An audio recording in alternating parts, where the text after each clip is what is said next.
Adventure in Puntland on W4CY Radio.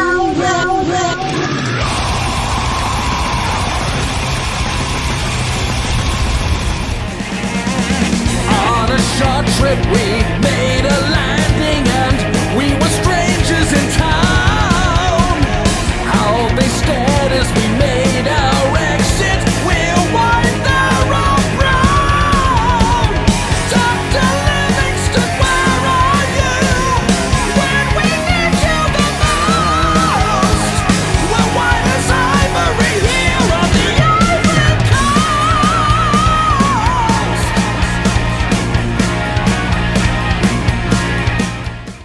This is the Pipe Man here on the Adventures of Pipe Man W4CY Radio. I'm very excited about our next guest because I've been a fan of theirs for decades. And some really cool new stuff going on. So let's welcome to the show Jimmy from Alcatrazz. How are you? I'm good. How are you? Good to be here. I'm doing great. My first question is, how do you guys always get such amazing musicians throughout the decades? It happens organically. We don't audition people. It just kind of people we know, people that know people, kind of thing, and word of mouth. Somebody will say, "Oh, I heard Alcatrazz is looking for somebody," whatever. But typically, they're friends of friends, or like Joe Stump, for instance. We started working with him years ago. Joe, I knew about Joe. I didn't know Joe, but I knew about Joe, and I didn't know what he was doing. And then went on and searched and looked and found out, his information, emailed him, and we talked immediately. I was in California at the time. He was in New York. We talked, and in 5 minutes, you could tell he was a great guy. And he said, "Yeah, I'll come out. We'll play." So I think he came out the next week, and he walked in the room, and we just counted the songs off and played. Wow. There was no talk. There was no rehearsal. Oh, well, let's work on this one. Oh, this is the way we do this. He just played. So that was a real organic thing. That just, worked out great.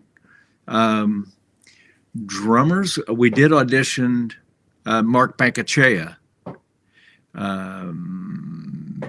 for the Grand Bonnet Band, actually.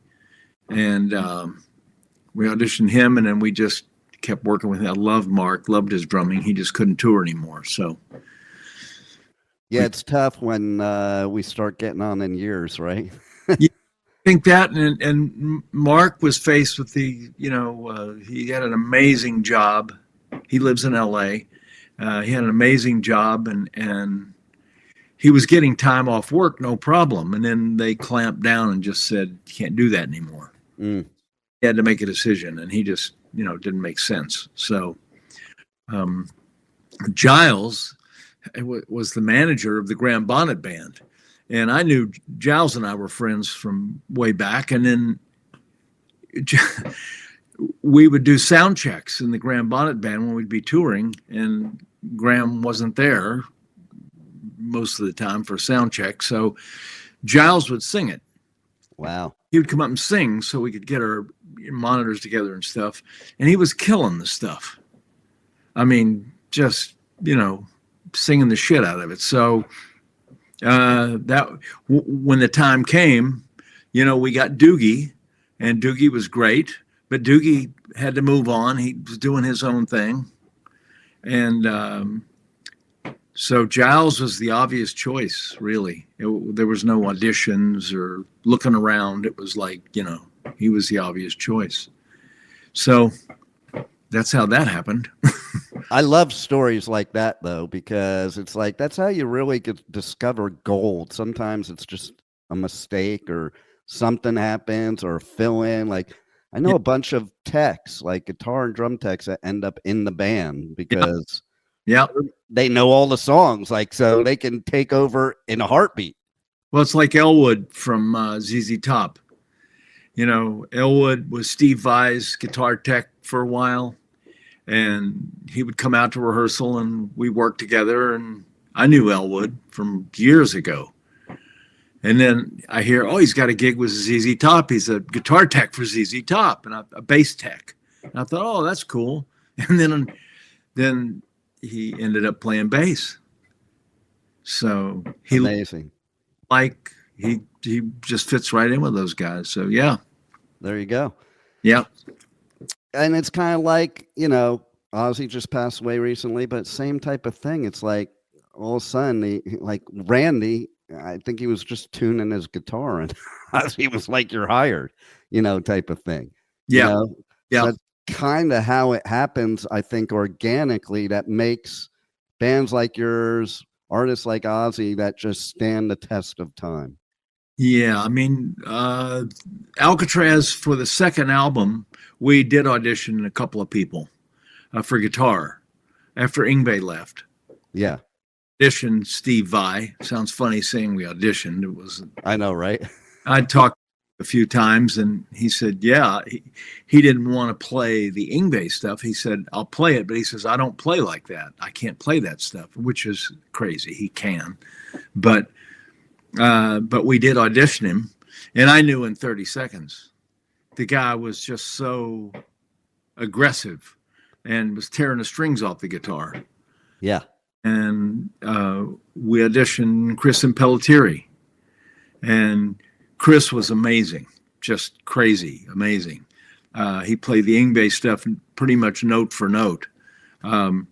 We were just looking to get away from that at the time. We didn't want to follow up with somebody that played like that. So, and Steve didn't. Steve could play what was needed for the older No Parole stuff, but he was Steve Vai. And like I said, I just loved him because he was so aggressive with the guitar and so inventive, and he just kind of went nuts on stage, which I loved. I thought it was great. That's important. I think, you know, it's one thing to be a great musician. It's another thing to be a great musician on stage. Huge difference. I call them bedroom guitar players. People go, man, you should see this guy. He can play the Yngwie stuff note for note, or the Steve Vai stuff, whatever. And you look at the video, he's in his bedroom. Right. Perfect conditions, you know, and he's playing to a track, and he's playing great. But like I called we were looking for a guitar player at one point, and I called my friend Stig Matheson, who's an incredible guitar player. He was teaching. He was head of the guitar department at MI in LA, Musicians Institute. So I called up Stig. I said, Stig, we need a guitar player. And Stig said, well, I've got a bunch of guys here that can play all that stuff note for note, and none of them would have a clue how to tour, or they wouldn't be good band members. He goes, yeah, they've just sat at home learning this stuff note for note. But any other songs, at the time we were playing Michael Schenker stuff, Chris and Pelletieri songs, you know, in the Grand Bonnet Band. And so the guy had to be an all-around musician. He couldn't just be an Yngwie clone, you know. So right. So Steve says, you know, I've got guys. I'll give you a name, but it won't do you any good because none of them would be able to get on a bus or a van and know what to do.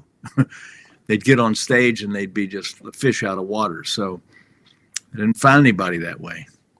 And you're right too. Like what happens on stage, like you have to be somebody that is prepared for any disaster on stage. Yeah. You know, and some of those bedroom guitar players, like they're great until you throw a wrench in it. And then there's like, I don't know what to do. That it's like people in my business like that use a script. Like once they're off script, they don't know where to go. Exactly. And I've seen it. I've done interviews over the years, and some people are like, you know, are you live? Or, you know, they're literally are like, how did the band get together? Right. Oh, okay. Or how'd you get your band name? Yeah. So same with guitar players, and these guys, I'm sure if you were in the guy's bedroom and he's playing, and you said, okay, well now play something else. play a solo from whatever, and he'd lock up. He'd be like, well, I don't really do that. I can play this, and I can play, and he'd play you another solo off the Alcatrazz record or something. But yeah, they just they don't get it. I even watch people that play on stage, and you can tell who's really the great musicians because they're not even looking at their guitar most of the time, or they're not looking at the drums or whatever they're playing. And then you see other ones that they're looking to make sure every note is perfect. But you know what? What I found out in thousands of shows I've been over the years, some of the best shows are when it wasn't perfect. Well, yeah, and we don't worry about that. I mean, Joe Stump is like Steve was when he auditioned. Joe is a real aggressive player, and Joe's a professor at Berkeley. Can he play the notes perfect? Of course he can, but that's not the point. Live, it's all about the energy and the vibe. And again, he was ripping the strings off the guitar. He's so aggressive, and I love that. And he's a great guy. But yeah, on stage, he's not thinking about anything. He's just, he's just kind of like in the zone. Yes. And the same with me. I don't think about what I'm doing. I know what I'm doing, and I just kind of play, and I just have fun, basically. Exactly. And listen, if you're not having fun in this industry, it's the wrong industry. I'll tell you right now. Yeah, you don't get rich. That's for sure. No, especially nowadays. Like these poor artists that are starting now opposed to back in the 70s, 80s. Oh my God. Like, it must be so difficult. There is no such thing as the quote unquote rock star anymore. No, it's pretty, it's changed drastically. I mean, there's Metallica. Yeah. My God, look how many records those guys had to make and how many tours they did before they got to be Metallica. Same with Iron Maiden. But like I said, there's Iron Maiden and Metallica, and then there's all the rest of us. I was at Metallica's first show ever. You're kidding. Nope. And Slayer's first show ever. God. Wow. Yeah, it was wild. I mean, like, my dad moved me to LA. I was from Jersey, and my dad moved me to LA in 1980. Can you imagine of that being the time to move to LA? Well, I moved there shortly after that. Right. So,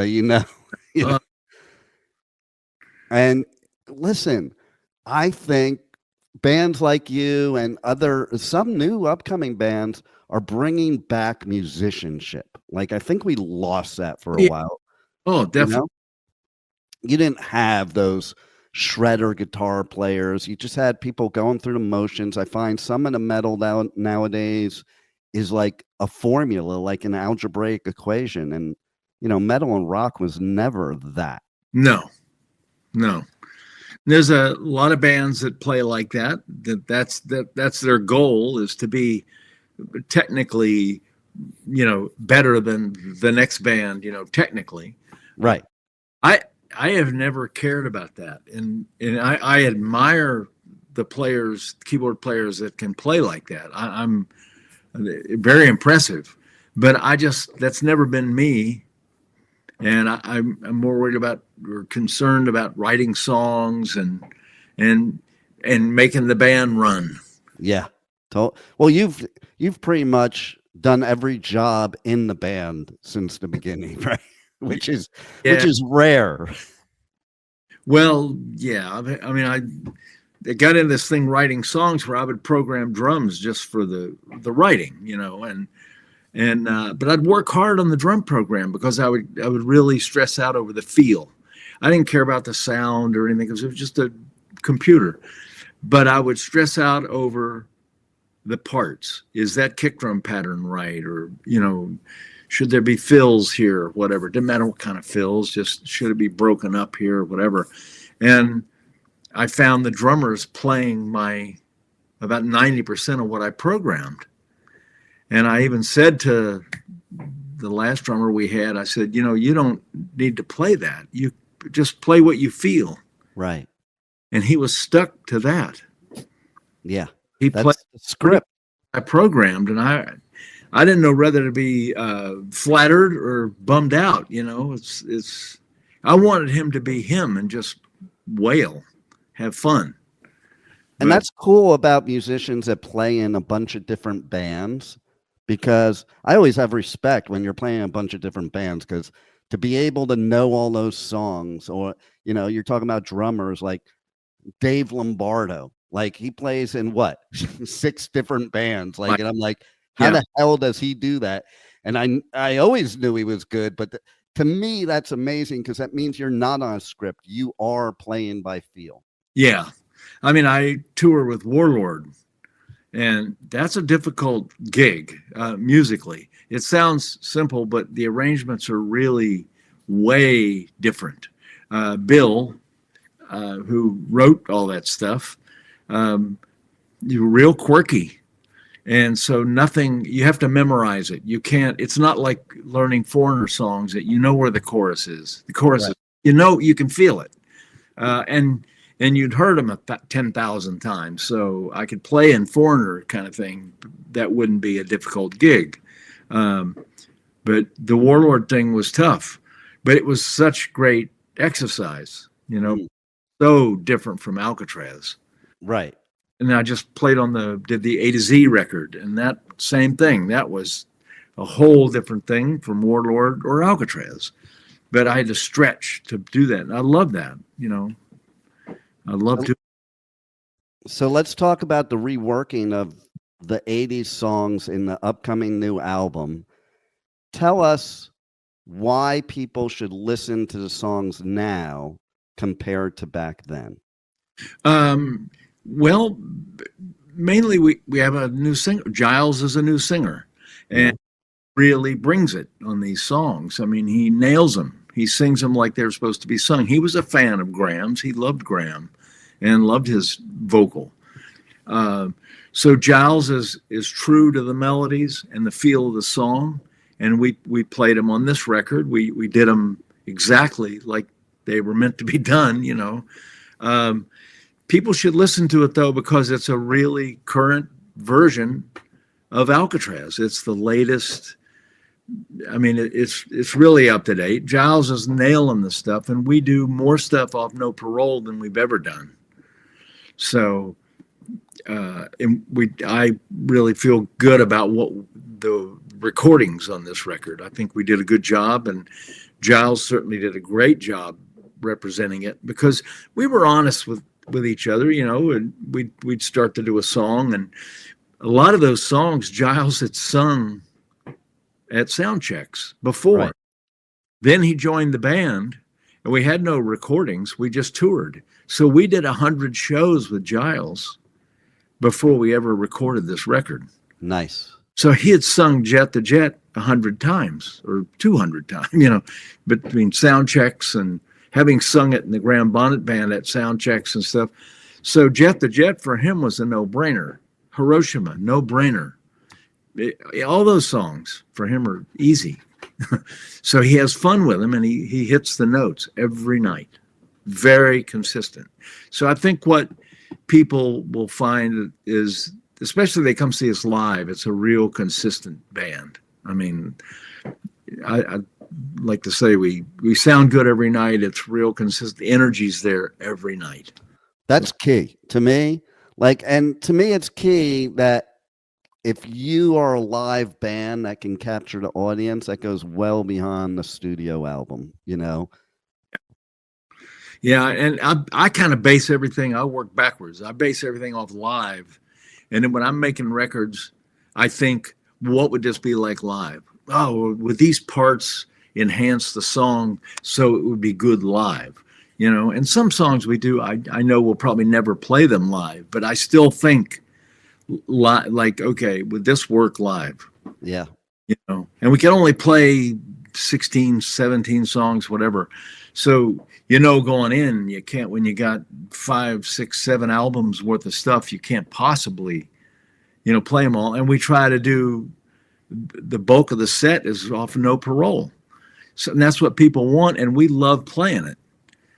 But, I always think of live. I just think, like I said, when I'm writing, when I'm playing parts, I just think, well, would this work live? How's this going to be live? You know, That's a great way to go about it, I think, I think. because I think it makes it easier to have it sound good either way. Yeah, and I don't I try not to play like do 4 tracks of things. So can I play this live? I got 2 hands. So in the band New England that we had, I got the first album. I got carried away. I was having fun. I was doing mellotron parts and piano parts and organ parts and whatever. And then we started rehearsing, and I'm like, whoa. Do I do that? It was hard trying to get that to sound like the record because too damn many overdubs. So, for the last several records, I've tried to keep it simpler, much simpler, so that I can play it live, just like the record. And I love that because there's so many bands nowadays that can't do a live show unless they have their backing tracks. Right. Yeah. And I want musicians up there, not backing tracks. No, I've never done the backing tracks. We did them with Graham for vocals, but musically, I've never done that. No. Well, there you go. And I've listened to the 2025, 2026 version of Jet to Jet, and it's like Alcatrazz 2.0. Like it gives me the feeling from back in the 80s that I'm nostalgic about, but it also gives me the energy of today. Well, and that was the idea. And you just nailed it right there. You're supposed to, certainly it's reminiscent. It's that song. We didn't change anything. But it sounds, and I don't know where that comes from. That's something that you can't put your finger on, but it does. When we got done with the stuff, I listened to it and I went, wow, this sounds new. This doesn't sound like, oh, these tired old songs, we're beating them to death. It didn't come off like that. So, and playing it again was fun. I got into it. I mean, I was having a blast playing that stuff. Yeah, I love hearing that because I think to myself, man, some of the songs that bands have to play for like 30, 40 years, I would be like, oh my God, I don't want to play this song again. Yep. Our own stuff, I don't mind. I love playing it because people dig it. Yeah. What I didn't like was in the Graham Bonnet Band, we had to play songs like Night Games and Since You've Been Gone, good songs, but somebody else wrote them. They had nothing to do with Alcatrazz, really. They were songs that Graham had success with. He didn't write them, but he had success with them. Rainbow or whatever. And yeah, if I had to play Since You've Been Gone one more time, I was going to shoot something. I didn't hate the song. Like I said, it was a good song. It's just, it wasn't Alcatrazz. Right. Okay, we got to play this ABBA song. We have to play it because whatever. Yeah, but we're Alcatrazz. Well, you got to play the ABBA song, So Since You've Been Gone was coming off. I was starting to get a bad attitude about it, I don't blame you though. I mean, like, just didn't like it. I felt like we were being like a cover band, but because Graham vocally, well, he couldn't really sing the stuff. And then at some point it was all tracks. So at that point, it didn't really matter, but we kept doing Since You've Been Gone. And, so now I'm so thankful that this band, we don't have to do that kind of stuff. Yeah, now you could be excited to go on your European tour that's coming up, which that's cool because like I do coverage at festivals all over the US, UK, Europe. And what I found out once I started doing festivals in Europe is like a lot of bands that I loved in the 80s that I thought were gone haven't been gone all this time. They were just in Europe because the crowds just love that music. Like it never gets old. Yeah, we toured over there for years, and we played like a little club in Germany. And the first time we played this one particular club, and I don't remember what town it was in, but I just thought, wow, this is going to be rough. Really small stage, and I thought it was awful small, and I just thought, gosh, what's this? One of the best gigs we ever played. People they're just so into the music. and they were right up in our face. So it was great. So Germany's always like that. Well, Europe in general. I mean, Holland, Belgium, they're all. And they all love it, and they don't complain. Yeah. Like, oh my God, over here I do festivals and people are complaining about the dumbest stuff. And I don't see any complaints when I do festivals over there because people just love the music, love the vibe, love the live show. And they're not concerned about all the stupid crap that people complain about. I just noticed Warlord just played a festival in Italy. Oh, we opened for Judas Priest. Nice. And and I went out to watch Judas Priest. And what I noticed is the crowd totally into it. There's no fashion in the United States. When you're at a festival or a big gig and you watch, the girls are all really worried about how they look and their clothes and posing. You know, you don't even really into the band or not. They're just there for the scene. Yeah. And guys as well, and everybody's, it's a poser kind of thing. And then over there, not at all. These people were just there to rock. And there was a lot of attractive people there, women, men, whatever. But they weren't, you could tell, they were not there posing for each other. You know, they were there for the music. Totally. I just got back from Bloodstock in the UK, and it's like, what amazes me is there were sets at 10:30 in the morning, and people were there in huge crowds, not a few people, huge crowds, and not even for big bands, it didn't matter. Yeah. Like, as you know, those festivals over there, they go on a lot later too. So guaranteed these people didn't get any sleep. Right. But they're out there supporting, and oh I yeah, think that's way cool. Oh, it's great.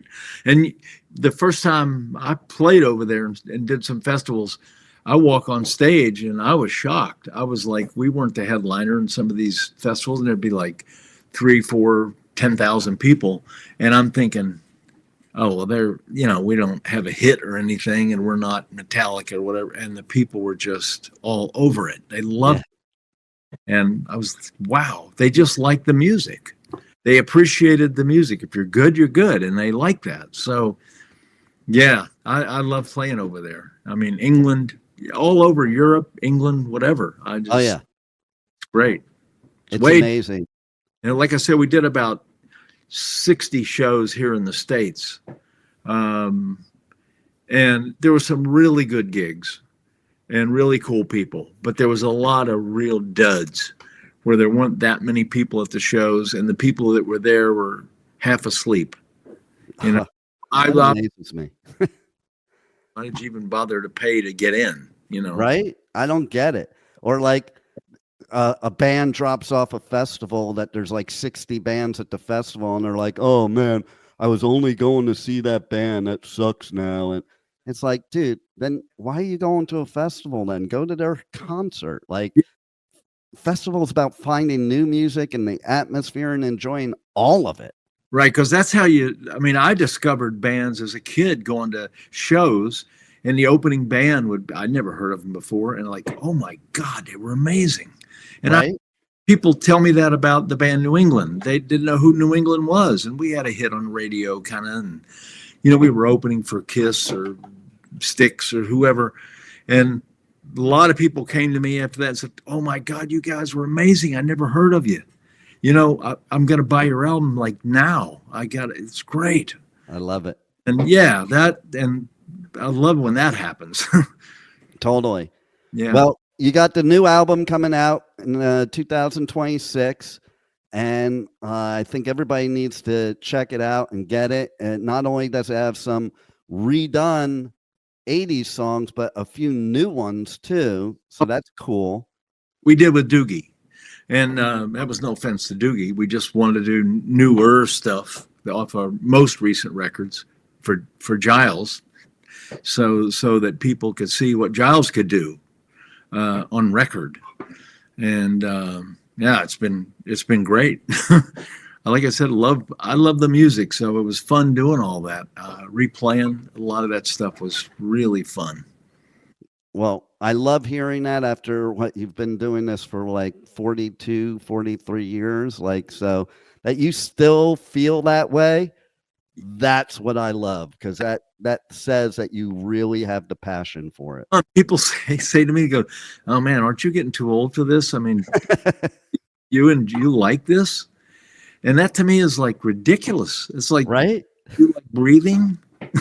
How about air? Do you like air? Do you like breathing? Do you like water? I mean, I don't know. This is what I've always done since I was 15 or 14, whatever. And I loved it then, and I love it now. Once a rocker, always a rocker. I guess. I don't think about it. I just kind of, this is what I love doing. Yeah, exactly. Like I was saying for years when Sharon was trying to get Ozzy to retire, I'm like, if he retires, he's probably going to pass away. Oh, yeah. And look at what happened. He did that last show. Yeah. And that was it. Like, because he knew it was the end. I don't think he could live without going on stage. No, and I think it gets that way. I would go out of my mind. Right? I would, I don't know, that's a scary thought. I don't know what the hell I would do. It's a certain mentality. You know, it's like I have my youngest daughter. She'll go to some festivals with me. And halfway through the first day, she's like, "Dad, I don't know how you do this every weekend. I'm done already." And I'm like, "I don't know how I wouldn't do it every week."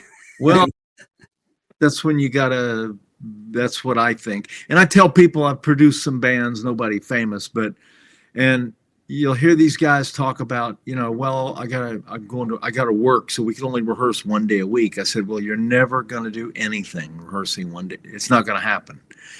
Well, I really like this. And I said, well, it's got to be something you can't live without. Totally. If you feel that you can do other things and it's okay and do music as a hobby, I said, this isn't for you. No, you're right. And you brought up Metallica in the beginning of the interview. Like, listen, those guys starved for 10 to 20 years, sleeping on floors and eating bologna sandwiches with no bread. You know, that's why they're Metallica now. Yeah, and that's what you have to do. And those guys are the poster band for that. I mean, talk about paying your dues. Oh, wow. I mean, and they were fortunate that they had enough success in the beginning to float that boat, to keep them out there. Yeah. And some bands don't. Some bands have to put out 3 or 4 records before they do anything. Yeah. Totally. Metallica didn't have to do that because it was great stuff to begin with. And the band had a vibe. I love Metallica and I love the early records. So yeah, but yeah, you can't think about this. You just either you want to do it or you don't. If you don't feel it, and that's how I tell younger musicians, I said, guys, you have to, they go, well, I want to make a lot of money. I said, forget the money. Yeah. Money. You get in this because you can't live without it. And and you're really in and you're doing your thing. Then you think about, okay, be smart. And how can I make a living at this? But don't get in it. You can't get in it for money. That's insane. I mean, no, totally. And I think the only way to make money in it is if you have that serious passion that there's nothing else you're going to do. That's it. Because that's what the fans want. They don't want some businessman that's counting the tickets at the door from the stage. I mean, totally. And and we toured with Kiss, and I know those guys pretty well. And people used to think Gene Simmons was more of a businessman than a musician. And I'm telling you, Gene is a great bass player, and more than he would probably admit. But I hung out with them a lot, and Gene a lot, and Gene's a really good musician. And it's not about didn't go to Juilliard or Berkeley, but Gene's a businessman for sure, but at the heart of it, he can get on stage and play the shit out of the bass. And love it. Like if he was just a businessman, Kiss would have been gone a long time ago because they didn't need any more money. No. And Paul, the same thing. Paul wasn't trying to be a rock star guitar player. Paul was just trying to be the lead singer, songwriter, rhythm guitar player in the band. But again, he kills it on stage. I stood on stage and watched those guys night after night, and They were so consistent and so good at what they do. So, again, committed. People used to accuse Kiss of, oh, they're just business. They just put on the makeup and they're faking it. They're not. Yeah, they makeup. That's their thing. So what? But they ain't faking it. Not at all. It was real. Well, you guys aren't faking it either. Everybody needs to check out the new album when it drops. At least go check out Jet to Jet now because it's badass. And Yeah. for any of my listeners over there in Europe, check out the tour dates and catch Alcatrazz live because that's an experience you don't want to miss. No, that'd be great. Well, thank you for giving us great music for all these decades, and thanks for being on the Adventures of Pipe Man. Well, thank you. And I'm happy to be here, and thanks for listening. Thank you for listening to the Adventures of Pipe Man on W4CY Radio.